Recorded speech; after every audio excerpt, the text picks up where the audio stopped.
First off, I do want to say congratulations to the Hornets for their season. Although they did not make the playoffs, they did go from being 6 games under 500 last season to being 4 games over 500 this season. Even if it didn't result in any progress seeding wise, the Hornets went from 20th in the NBA last year to 16th, so congrats. Okay, how much progress has this franchise actually made in the last 365 days? LaMelo Ball improved and became an all-star, but not only did we see this coming, but I would say it was pretty inevitable. Terry Rozier keeps up his same play from last year while in his prime year of 28, but he plays terrible in the game that actually matters. That's always really helpful. Miles Bridges, on a contract year becomes a most improved candidate. Really couldn't be any better timing. Did y'all know that reports have come out that the Hornets are prepared to offer him a 5-year, $173 million contract? Nearly $35 million a year for a single 20-point per game season. Isn't that crazy? Is that really ideal? Because now the Hornets are forced almost at hand to give him the contract because he is so young, but we really don't know if this is really him. And we've seen examples of this, like Michael Porter Jr., who was given the Supermax $40 million a year, or $30 million, I don't know how much exactly it was. And then he just not only played bad, but also got hurt. There's just so many things that could go wrong with this. We've seen Tobias Harris get these kind of contracts. It just really, it's such bad timing. You always love that your young player is a most improved player candidate, but the timing is awful. First play-in game, he wasn't developed and had a 22-point game, which was good, but in that game, the problem wasn't exactly offense, it was their defense was so bad. But in this play-in game, now you go against a real defender who game plans against y'all seriously, and Bridges only has a 12-point game, going 0 for 4 from 3-pointer. 52% true shooting as a forward is pretty bad. Getting outplayed by DeAndre Hunter, getting outplayed by Kevin Huerter, getting outplayed by Gallinari. Your teammate PJ Washington outplayed you, and the Hornets' solution is to near supermax him. Honestly, it almost has to be money laundering.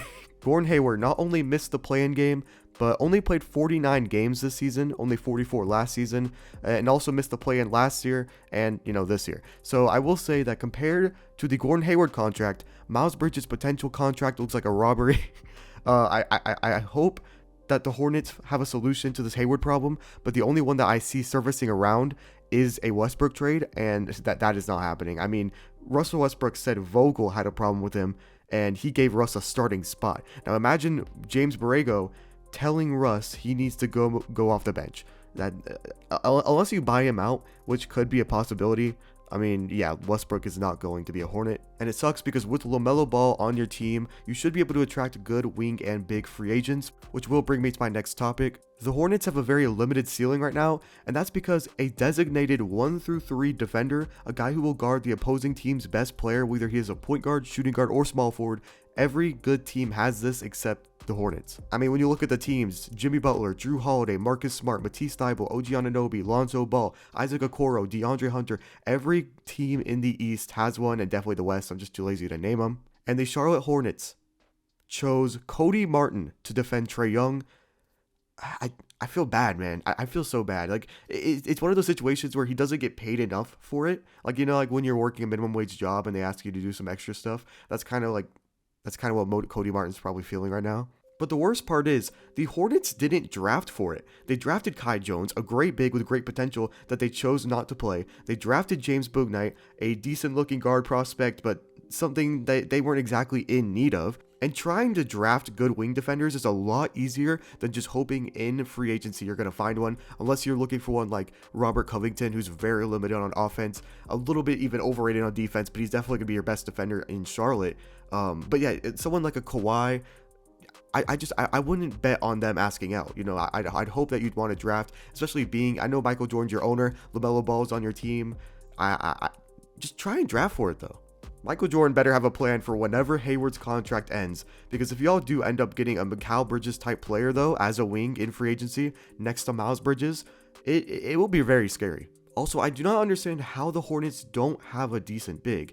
I mean, bigs in general don't have too much value already, and I like what the Hornets have with PJ Washington being an off the bench 4 that can play, that can close games at the 5, but you still need a solid 25 minutes from a decent big man that can run the break and be a lob threat for LaMelo while playing a lick of defense.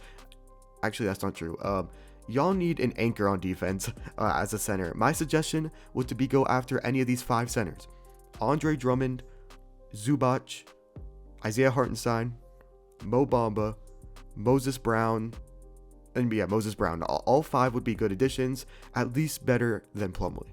Also, I didn't see many mistakes in the play-in game by him, but apparently Borrego is a bad coach, so fix that ASAP. I even saw, earlier in the season, I would always bet on LaMelo's over, and this LaMelo's getting like 28 minutes a game. I'm not sure if that changed, but that's kind of unacceptable from your up-and-coming superstar. The Hornets are not in the worst position ever, but you would think that having LaMelo Ball, having an all-star in his second year, and Miles Bridges, a 24-year-old most improved player candidate, would be a lot easier and less stressful, but here we are. So yeah, that was the video. If y'all enjoyed, let me know, and I will upload some more rants. I actually enjoy the rants a lot more. Subscribe, like, and peace.